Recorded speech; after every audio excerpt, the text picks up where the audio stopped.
नमस्कार,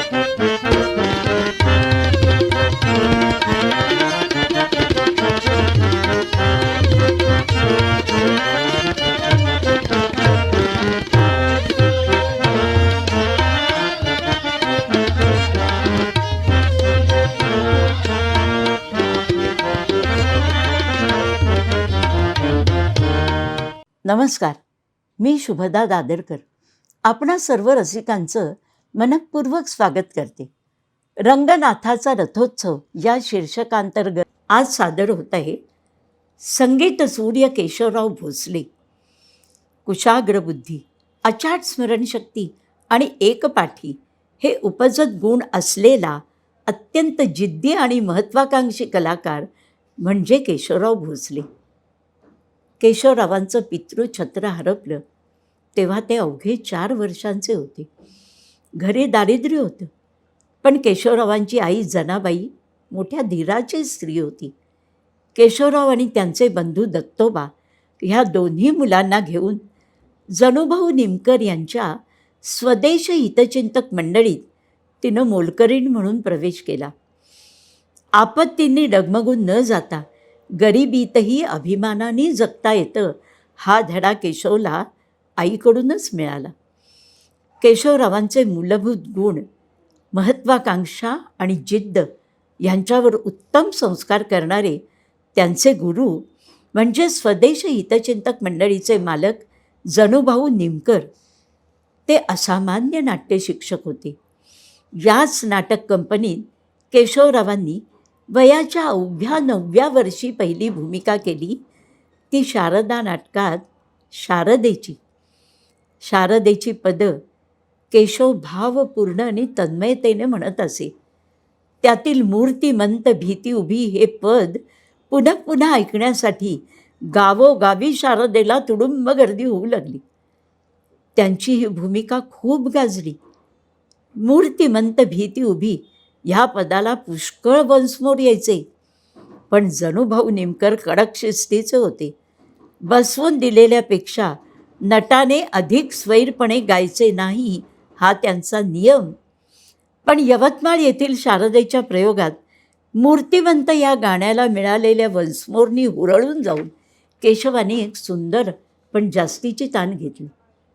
आत येताच शारदेच्या नाजूक गालावर जणूभाऊंची बोटं काडकन उठली. पण अनावश्यक तानांचा उपयोग कुठल्याही गाण्यात करता कामा नये ही शिकवण त्यांना त्यांच्या पुढील सांगीतिक कारकिर्दीत उपयोगी पडली.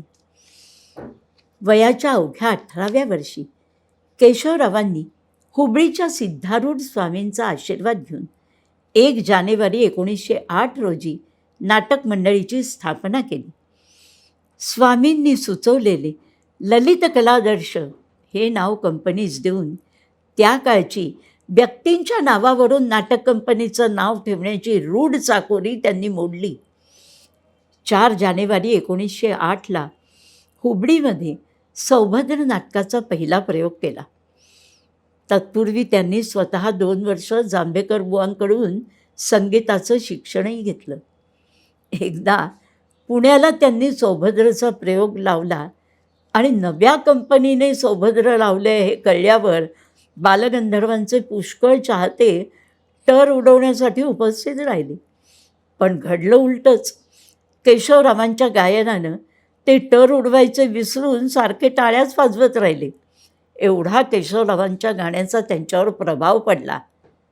मात्र स्वतःच्या मालकीचं पहिलं नाटक त्यांनी सादर केलं ते 1913मध्ये बीर वामनराव जोशी यांचं राक्षसी महत्त्वाकांक्षा. या नाटकाने केशवरावांना अमाप लोकप्रियता लाभली. या नाटकाच्या वेळीच त्यांनी रामकृष्ण बुवा वझे यांचा गंडा बांधला. वझे बुवांच्या मार्गदर्शनाखाली केशवरावांच्या मूळच्या जोरकस गायनाला पैलू पडले. केशवरावांचे पांढरी 5 स्वरातले पल्लेदार गाणी तिन्ही सप्तकात सहज फिरणारी त्यांची तान ऐकून प्रेक्षक भारावून जात असत. विजेच्या चपळाईने ते ताना घेत असत. जलद गतीच्या तानांची भेंडोळी ते प्रेक्षकांवर सोडत. ऐकणाऱ्याला श्वास घ्यायलाही फुरसत मिळत नसे. 16 मात्रांच्या तालात सहज 2-3 आवर्तनांची तान ते घेत असत. त्यांचे तेजस्वी, ओजस्वी असं मर्दानी गाणं होतं. पण असं असलं तरी अजिबात तानबाजी न करता आलापीच्या अंगानंही ते पद प्रभावी करत. संन्याशाचा संसार या नाटकातील बारे पांडुरंगा ते इतक्या आर्ततेने आळवत की प्रेक्षकांचे डोळे ओलावत.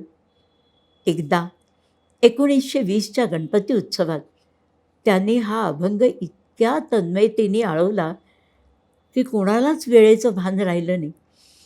ताना नाहीत, मुरक्या नाहीत, खटक्यांचा पसारा नाही, फक्त आणि फक्त भक्तीचा ओलावा.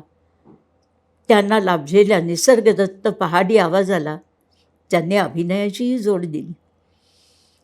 केशवरावांनी नाटकाच्या दर्शनी पडद्यात सुधारणा केली. बिनचित्राचा मखमली पडदा त्यांनी रूढ केला. नाटकाच्या नेपथ्यात वास्तवतावाद आणला.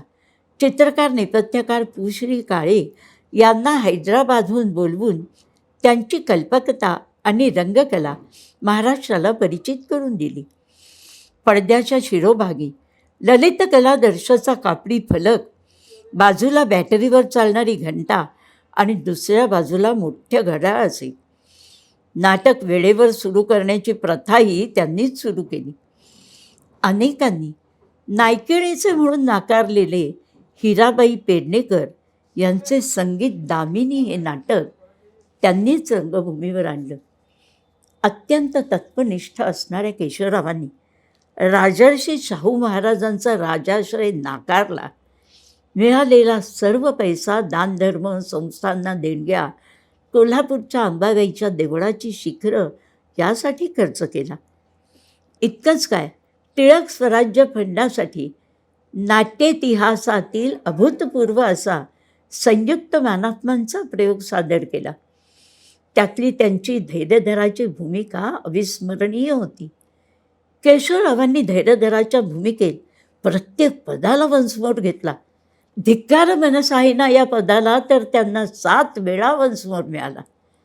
परंतु ते इतक्या तडफेने गायले की त्यांचा हर्नियाचा पट्टा तुटला.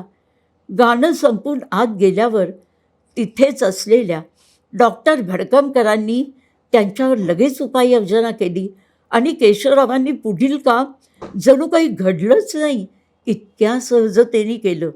अशी जोडकस धैर्यधराची भूमिका केलेल्या प्रयोगानंतर अवघ्या 3 महिन्यांनी विषमज्वराचं निमित्त होऊन केवळ 32व्या वर्षी त्यांचं निधन व्हावं हा केवळ दैव दुर्विलास. अशा या केशवरावांविषयी म्हणावंसं वाटतं, समर्थ ज्याचे सतेज गाणे, समर्थ ज्याचे सतेज गाणे, समशेरीचे जणू लखलखणे, कंठमणी तो रंगभूमीचा, ऐसा केशव पुन्हा न होणे.